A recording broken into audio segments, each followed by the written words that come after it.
Hello everyone. Today in this video we will see what is use reference hook in React and does updating use reference causes a re-render and use difference between use reference and use state hook and when should you prefer use ref over use state hook and how does use reference works internally and the difference between use reference and React.create reference. So first we will see what is use reference hook in React. So useRef is a React hook that lets you create a mutable reference that persists across renders without triggering a re-render. So example is we are creating a reference using use reference hook and we will provide the initial value. Any initial value we can provide over here. So इधर हमारे पास my reference करके variable है जिधर हमने use reference के through उसको create किया है. Now it returns an object with a single property dot current. तो यूज रेफरेंस क्या रिटर्न करता है? एक ऑब्जेक्ट रिटर्न करता है जिसके अंदर एक प्रॉपर्टी होती है करंट करके जिधर हमारी जो भी वैल्यू हमने असाइन की है वो स्टोर होती है. So the value of dot current does not reset on री रेंडर्स. तो जब भी हमारा कंपोनेंट री रेंडर करता है तो ये जो वैल्यू हमने असाइन की थी इनिशियली वो same reference object he my reference variable hold करता है. उसकी वैल्यू रिसेट नहीं होती है कंपोनेंट जब री रेंडर होता है. And also updating dot current does not causes री रेंडर. सो और ये जो प्रॉपर्टी है डॉट करंट को तो आप अगर उसको अपडेट करते हैं like my reference dot current equal to some new value तब भी हमारा कंपोनेंट होता है. कंपोनेंट जो होता है वो रिरेंडर नहीं होता है. And React does not track value of the user for rerendering. Because ये क्यों होता है ऐसा? क्योंकि रिएक्ट जो ये रेफरेंस का जो वैल्यू होता है उसको रीरेंडरिंग के लिए ट्रैक नहीं करता है बेसिकली. तो उसको हम अभी डिटेल में देखेंगे वो कैसे होता है. बट इतना आप समझ लो कि जो ये वैल्यू होती है यूज रेफरेंस की जो हमने असाइन की है वो रीरेंडरिंग की वजह से लॉस्ट नहीं होती है, रीसेट नहीं होती है. एंड ऑल्सो अगर जब हम उसको अपडेट करते हैं तो अपडेट की वजह से भी कंपोनेंट रेंडर नहीं होता है. Now we will see why useref was introduced. So useref was introduced to access DOM elements directly. So basically हमारे पास जो DOM का स्ट्रक्चर रहता है ट्री का लाइक हमारा ये HTML होता है एंड उसके अंदर हेड एंड बॉडी होता है हमारा. तो इसके एलिमेंट्स के अंदर आप डायरेक्टली रेफरेंस असाइन कर सकते हैं और उन एलिमेंट को डायरेक्टली एक्सेस कर सकते हैं. तो इसको भी हम डिटेल में देखेंगे. देन सेकंड पॉइंट है store a mutable values that don't affect UI on changing them and preserves the values between renders without rendering. So basically हमने जब ये रेफरेंस को असाइन किया है जैसे कॉन्स्ट रेफरेंस इक्वल टू आपने जो देखा कॉन्स्ट रेफरेंस इक्वल टू हमने यूज रेफ के थ्रू उसको इनिशियल वैल्यू नल असाइन की है. तो ये जो रेफरेंस होता है तो इसको आप मॉडिफाई कर सकते हैं लाइक ये म्यूटेबल मीन्स क्या? म्यूटेबल मतलब आप उस वैल्यू को मॉडिफाई करके न्यू वैल्यू असाइन कर सकते हैं. तो ये न्यू वैल्यू असाइन करने पर कंपोनेंट जिसके अंदर ये यूजर ऑफ डिफाइन हुआ वो री रेंडर नहीं होता है, री रेंडर नहीं करता है. एंड जब भी कंपोनेंट री रेंडर होता है दूसरे स्टेट्स के अपडेट होने पे तो ये हमारा जो यूज रेफ का जो वैल्यू है वो प्रिजर्व रहता है. मतलब वो सेम ऑब्जेक्ट जो रहता है रेफरेंस का जो करंट ऑब्जेक्ट जो रहता है उसी को पॉइंट करता है हमेशा सेम रेफरेंस ऑब्जेक्ट को. एक common use case of using a use reference. तो उसके अंदर हमने पहला पॉइंट देखा था एक्सेसिंग अ डॉम एलिमेंट. तो इसको अभी हम डिटेल में समझते हैं. तो एग्जांपल सो हमारे पास इधर एक ये इनपुट रेफरेंस हमने एक वेरिएबल क्रिएट किया है जिसको हमने यूज रेफरेंस हुक के थ्रू उसका इनिशियलाइज किया है. और उसकी इनिशियल वैल्यू क्या है?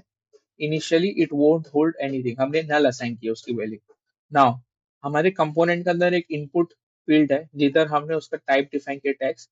तो उधर जाके हमने रेफरेंस रेफरेंस की के थ्रू उसका रेफरेंस असाइन किया है. मतलब इनपुट का रेफरेंस हमने इनपुट रेफरेंस को इधर असाइन किए ये जो हमने डिफाइन किए थे ना बेसिकली. तो अभी ये input ref now we have access to the input field. ये रेफरेंस किसको असाइन हुआ? ये इनपुट फील्ड को असाइन हुआ. Now to focus that field on load we can call focus method of input field. Now ये reference अभी जो क्या होल्ड कर रहा है, ये इनपुट फील्ड का रेफरेंस बेसिकली होल्ड कर रहा है, ये हमारा रेफरेंस वेरिएबल जो इनिशियली नल था, बट हमने जब भी उसको रेफरेंस असाइन किए तो ये इनपुट फील्ड का रेफरेंस होल्ड कर रहा है। नाउ अगर हमारे पास एक यूज केस है जिधर जब भी हमारा एक फॉर्म लोड होगा इनिशियली, तब जो सबसे पहली फील्ड होगी तो उसको हमको फोकस करना है बेसिकली। तो ये हमारा इनपुट फील्ड हमारे फॉर्म की सबसे पहली फील्ड है, तो हम उस फॉर्म के लोड होने पे हम और after mount of the component we call the use effect.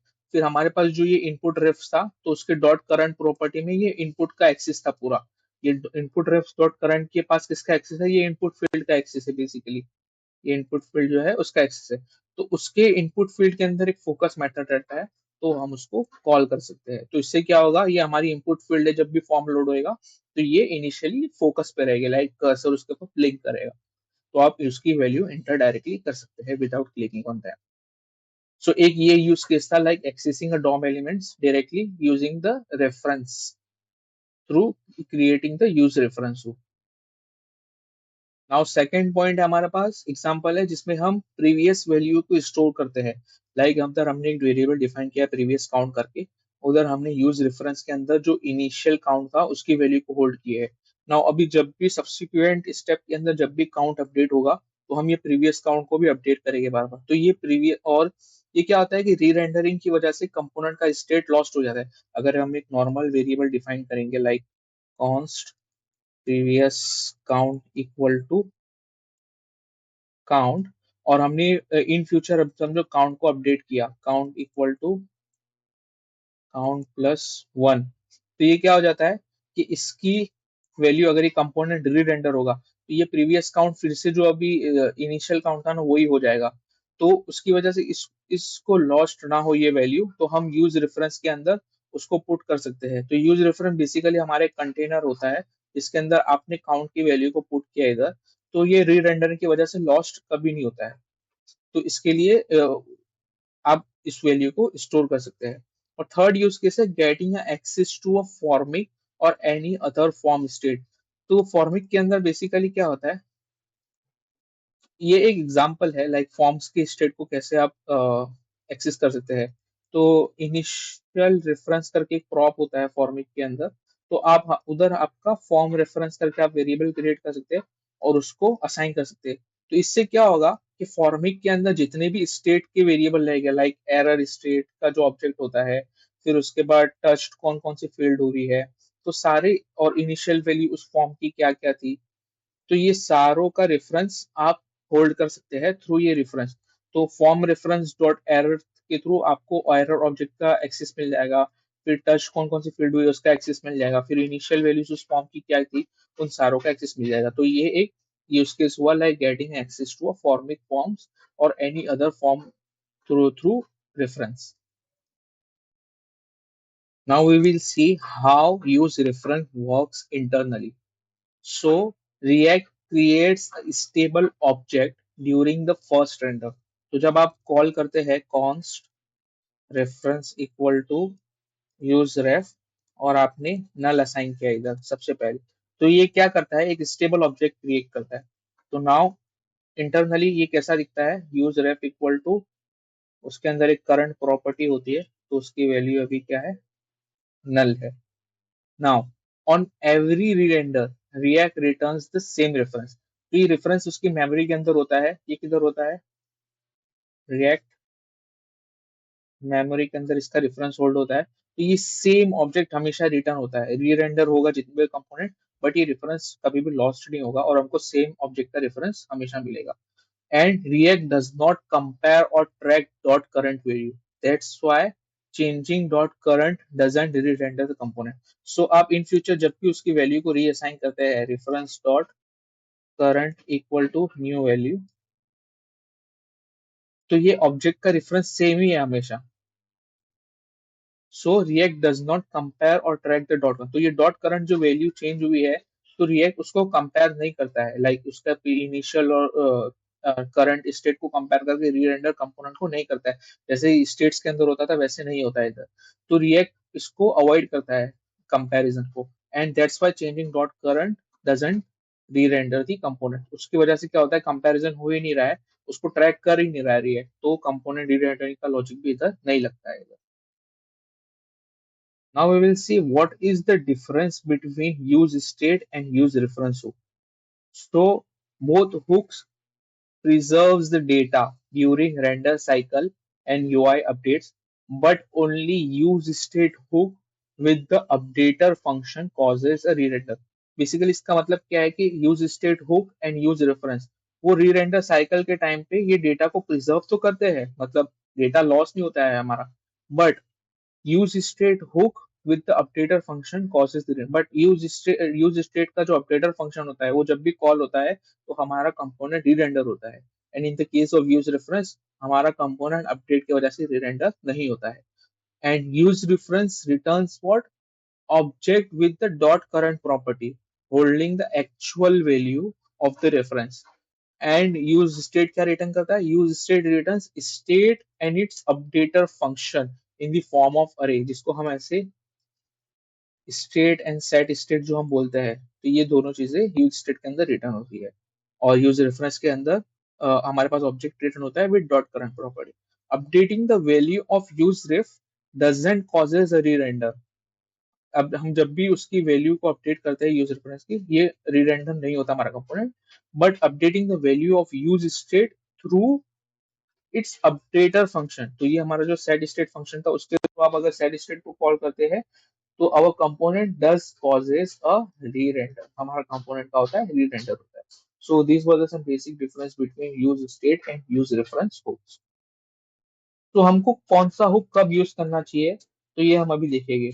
If you want to update data and cause UI update, use state is your hook. Basically इसका मतलब क्या है कि आप अगर डेटा को अपडेट कर रहे हैं और आप अगर ये चाहते हैं कि वो यूआई पर रिफ्लेक्ट हो, तो आपको यूज स्टेट हुक का यूज करना चाहिए, क्योंकि यूज स्टेट के अंदर आप जब सेटर फंक्शन को कॉल करते हैं तो यूआई री रेंडर होता है और न्यू स्टेट्स हमको यूआई में विजिबल होते हैं। But if you need some kind of a data container throughout the component lifecycle without causing render cycle on mutating your variable, then use reference is your solution। तो इसका मतलब क्या है, basically आपको अगर एक कंटेनर डेटा कंटेनर चाहिए जो उसका जो कंपोनेंट का लाइफ साइकिल है उसके अंदर पूरा परसिस्ट करे, डेटा हमारा लॉस ना हो, और उसके अपडेट करने पर भी रेंडर साइकिल ट्रिगर ना हो, फिर से लाइक कंपोनेंट री रेंडर ना हो, तो आप यूज रेफरेंस हुक का यूज कर सकते हैं। बेसिकली आपको डेटा परसिस्ट करना हो और उसके अपडेट करने पर री रेंडर नहीं करना हो कंपोनेंट को, तो आप यूज रेफरेंस हुक का यूज कर सकते हैं। Now we will see what is the difference between React.createRef and the use reference hook. Now both are used to create a reference। So ये दोनों ही एक हुक है और ये React का यूटिलिटी फंक्शन है, जो दोनों का यूज हम रेफरेंस क्रिएट करने के लिए ही करते हैं। But use reference is used with functional component. Use reference का हुक हम कहाँ यूज करते हैं, फंक्शनल कंपोनेंट के साथ, and React dot create reference is use with class component, because class component के अंदर हम हुक का यूज नहीं कर सकते हैं, तो यूज रेफरेंस हुक का बेसिकली हम यूज वहां तो कर ही नहीं सकते, बट आप फंक्शनल कंपोनेंट के लिए यूज रेफरेंस बुक को प्रेफर करते हैं। एंड रिएक्ट डॉट क्रिएट रेफ कहाँ यूज होता है, क्लास कंपोनेंट का। तो रिएक्ट डॉट क्रिएट रेफ हम फंक्शनल कंपोनेंट के अंदर क्यों नहीं यूज कर सकते, बिकॉज यूज हम पहले हम देखते हैं यूज रेफ क्या करता है, because use ref persist same reference object across rerender. On the other hand create ref creates a new reference on every rerender. So हम जब यूज रेफरेंस को फर्स्ट टाइम कॉल करते हैं with any initial value, तो ये एक object return करता है जिसके अंदर हमारे पास डॉट करंट प्रॉपर्टी रहती है। तो ये इनिशियली क्या हो गया, बेसिकली नल हो गया। तो ये रेफरेंस जो है ये हमेशा परसिस्ट करता है जब तक कंपोनेंट अनबाउंड नहीं होता है, तो ये रेफरेंस लॉस्ट नहीं होता री रेंडरिंग की वजह से। But React dot create reference के थ्रू जो रेफरेंस क्रिएट होता है, so on the other and react dot create reference creates a new reference on every render. तो हम बेसिकली क्या करते हैं, इसका सिंटेक्स कैसे होता है, const reference equal to react dot create ref। तो ये फंक्शन जब भी कॉल होगा with any initial value, like हमने इधर नल पास कर दिए जो ऊपर भी हमने देखे थे, तो ये भी सेम डॉट करंट प्रॉपर्टी वाला ही ऑब्जेक्ट रिटर्न करता है बट ये वैल्यू है ना, कंपोनेंट के अंदर आपने ये स्टेटमेंट लिखे तो ये स्टेटमेंट बार बार रन होगा जब भी कंपोनेंट रीरेंडर होगा, तब फंक्शनल कंपोनेंट के अंदर ये स्टेटमेंट बार बार रन होगा, तो जिसकी वजह से हमें हमेशा न्यू रेफरेंस का वैल्यू असाइन होगा और हमारा जो ओल्ड स्टेट है वो लॉस्ट हो जाएगा। सो react dot create React.createRef should not be used with functional component because on every render new reference object gets created, जो कि हमने भी देखा similar, and it can be used with class component. So why we can use it with class component? It can be used with class component because we initialize reference inside what constructor method of the class. तो हम class के अंदर ये initialisation statement किधर लिखते हैं, class component constructor में लिखते हैं, and this method only runs on mount of the component and only runs once। तो ये कंस्ट्रक्टर फंक्शन जो क्लास में होता है वो क्लास कंपोनेंट के अंदर एक ही बार रन होता है, वो बार बार रीरन नहीं होता है री रेंडरिंग की वजह से। तो उधर हम ये रिएक्ट डॉट क्रिएट रेफरेंस का यूज कर सकते हैं बेसिकली। तो अभी ही हम इन पॉइंट को एग्जांपल के थ्रू समझते हैं इनका डिफरेंस क्या है। नाउ इधर हमारे पास दो कंपोनेंट है, ये भी ऐप कंपोनेंट है, ये भी ऐप कंपोनेंट है, बट ये एक फंक्शनल कंपोनेंट है एंड ये क्लास कंपोनेंट है। तो इधर हमने फंक्शनल कंपोनेंट के अंदर इनपुट रेफ वेरिएबल को डिफाइन किया है और हमने इधर यूज किए रिएक्ट डॉट क्रिएट रेफरेंस और उसकी इनिशियल वैल्यू हमने नल दिए है बेसिकली, और इधर इनपुट फील्ड है हमारे जिधर हमने ये इनपुट रेफ को असाइन किए हैं। नाउ अभी जब भी ये कंपोनेंट रीरेंडर होगा तो ये रिएक्ट डॉट क्रिएट रेफ बार बार कॉल होएगा, जिसकी वजह से ये इनपुट रेफ का वैल्यू हमेशा हमको क्या मिलेगा, न्यू रेफरेंस का एक्सेस हमको मिलेगा। तो हमारा जो ओल्ड रेफरेंस जो हमने क्रिएट किए थे वो लॉस्ट हो जाएगा। तो अगर हम इधर इस स्टेट को परसिस्ट करना चाहते हैं तो यूज रेफरेंस क्या करता है, जो इनिशियल माउंट के ऊपर ही खाली इसको क्रिएट करता है और बाद में ये हुक के ऑर्डर के बेस पे उसके मेमोरी में से सेम रेफरेंस हमको ऑब्जेक्ट का रिटर्न करता है। तो ये स्टेट हमारा लॉस्ट नहीं होता है। But in the case of React dot create ref ये फंक्शन बार बार कॉल होता है और हमको न्यू रेफरेंस क्रिएट होने की वजह से ये हमको न्यू रेफरेंस रिटर्न करता है, तो हमारा स्टेट लॉस्ट हो जाता है। And on the other hand in the class component हम इस स्टेटमेंट को कंस्ट्रक्टर के अंदर डिफाइन करते हैं, like this dot input ref equal to React dot create reference. तो ये क्या होता है, ये कंस्ट्रक्टर फंक्शन जो है हमारा मेथड हमारा क्लास के अंदर एक ही बार रन होता है जब ये कंपोनेंट माउंट होता है और ये रेफरेंस उसका असाइन हो जाता है, और जब भी कंपोनेंट री रेंडर करता है तो ये कंस्ट्रक्टर बार बार कॉल नहीं होता है, तो जिसकी वजह से ये रिक्रिएट भी नहीं होता है और ये सेम रेफरेंस को होल्ड करता है। तो इसके लिए क्लास कंपोनेंट के अंदर we use React dot create ref and functional component के अंदर we prefer using the use reference hook instead of React dot create ref. Now use reference hook का स्टेट सर्वाइव करता है but React dot create ref का जो state होता है वो सर्वाइव क्यों नहीं करता है? तो बेसिकली जब भी कोई फंक्शनल कंपोनेंट री रेंडर होता है तो उसके अंदर के सारे वेरिएबल्स और स्टेट रिक्रिएट होते हैं। तो हमारा फंक्शनल कंपोनेंट जब री रेंडर हो रहा है और अगर हमने रेफरेंस को रिएक्ट डॉट क्रिएट रेफ के थ्रू क्रिएट किया है तो ये फंक्शन रिकॉल होता है और उसके थ्रू हमारे पास एक न्यू रेफरेंस क्रिएट होके आता है। तो ये हमने न्यू रेफरेंस को असाइन किए, तो बेसिकली हमारा जो ओल्ड रेफरेंस होता है वो गार्बेज कलेक्टेड हो जाता है एंड हमको न्यू रेफरेंस मिलता है, तो हमारा स्टेट जो होता है वो लॉस हो जाता है। बट जब हम यूज रेफरेंस का बात करते हैं तो ये भी एक फंक्शन है, बट ये हुक हुक है। तो बेसिकली इसके अंदर क्या होता है, जब भी ये फंक्शनल कंपोनेंट हमारा री रेंडर होता है तो basically use reference is a hook. तो उसकी एक रिएक्ट के मेमोरी के अंदर उसकी वैल्यू स्टोर होती है, रिएक्ट मेमोरी के अंदर उसकी वैल्यू स्टोर है। तो जब ये फंक्शन फर्स्ट टाइम रेंडर होता है तो यूज रेफरेंस का हुक का जो ये ऑब्जेक्ट क्रिएट होता है उसका रेफरेंस इधर स्टोर हो जाता है रिएक्ट की मेमोरी के अंदर। सो नाउ अगर फंक्शनल कंपोनेंट हमारा री रेंडर होता है तो हुक के ऑर्डर के बेसिस पे उसकी मेमोरी के अंदर से सेम वैल्यू हम उसकी एक्सेस करते हैं और उस वेरिएबल को रीअसाइन करते हैं। तो बेसिकली रिएक्ट के मेमोरी के अंदर स्टोर होने की वजह से वो स्टेट हमारा लॉस नहीं होता है। तो बेसिकली जब भी हम फंक्शनल कंपोनेंट के अंदर रिएक्ट डॉट क्रिएट रेफ का यूज करते हैं तो ये एक नॉर्मल फंक्शन होने की वजह से ये फंक्शन हमारा रेफरेंस रिक्रिएट होता है। बट यूज रेफरेंस एक हुक है उसकी वजह से वो रेफरेंस रिक्रिएट नहीं होता है, बल्कि हुक की मेमोरी के अंदर से हम उसको हुक की मेमोरी के अंदर से हम उसको हम रीअसाइन करते हैं। तो इसके लिए हमको रिएक्ट डॉट क्रिएट रेफरेंस को क्लास कंपोनेंट के अंदर अंदर ही यूज करना चाहिए, बिकॉज वो कंस्ट्रक्टर एक ही बार कॉल होता है जब कंपोनेंट माउंट होता है, तो हमको हमारा स्टेट जो होता है वो लॉस नहीं होता है री रेंडर की वजह से।